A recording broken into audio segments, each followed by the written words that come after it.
God, this was something that I struggled with for years, actually. I was living my life through a middleman. Do you know what I mean by that? I was living my life through a middleman. You know what I would do? I would go into a social interaction and I would tell somebody this. I wouldn't tell them this. It would be going through my head. I would meet a pretty girl, for instance, and I would talk to her, and the way that I'm talking to her would be like, I want you to think that I'm cool so that once you think I'm cool, I can think I'm cool. Do you see how many extra steps that is? Right? And dudes do this unconsciously all the time. I see it all day long. They don't even know that they're doing it, but you can see it. You can see it in how they talk, the things that they say.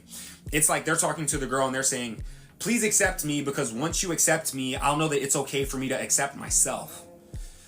It doesn't even necessarily have to be romantic. It could be in like friendships, right? You meet a new person and they're a stranger, and so you want the stranger to think highly of you, and then once the stranger thinks highly of you, it gives you permission to think highly of yourself. This was how I was living, man. It was maddening. It was so maddening because my sense of self-worth and peace, it was always in the hands of other people. I was putting it in the hands of other people. Please like me, because if you like me, then I can like myself. Right? And so eventually you just realize, you're like, God, it's so exhausting, and it's so random, and it's so much chaos. I can't keep up with it. I gotta figure out a way to just get some consistency, right? How do you get that consistency, that stability that you're looking for?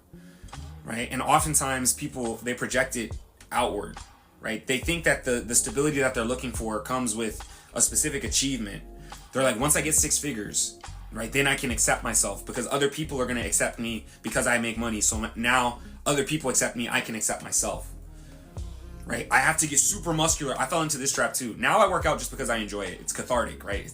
It feels good lifting the weights. But when I first got started, I'll be real with you, I was lifting weights because I thought, once I get muscles, other people are going to respect me. And since other people respect me, I can respect myself. Why do I have these middlemen? Why can't I just respect myself? What's up with all these extra steps, bruv? Why do I have to get money to feel at peace?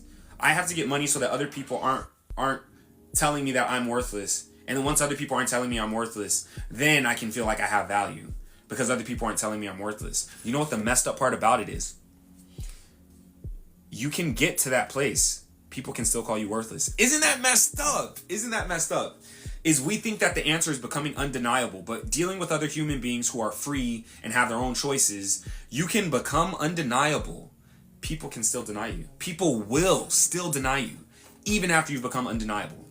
That's a hard truth to accept. That is a hard fact to accept. But I think it's a big sign of maturity when you get to that point and you realize that the race that you're running, you think you're getting to first place. You're running nowhere fast. It's a treadmill, man. Trying to validate yourself through others is a goddamn treadmill. It's tough. And so eventually you get to the point where you can hear it in my voice, where you get fed up. You're just like, God, am I really going to keep doing this? I can't. It's got to be a better way. It's got to be a different way, man. And I'll tell you what the way is. It's becoming self-sourced. It's looking in that mirror and saying, hey, how do we think about each other? You're talking to yourself at this point, though, right? How do we think about each other?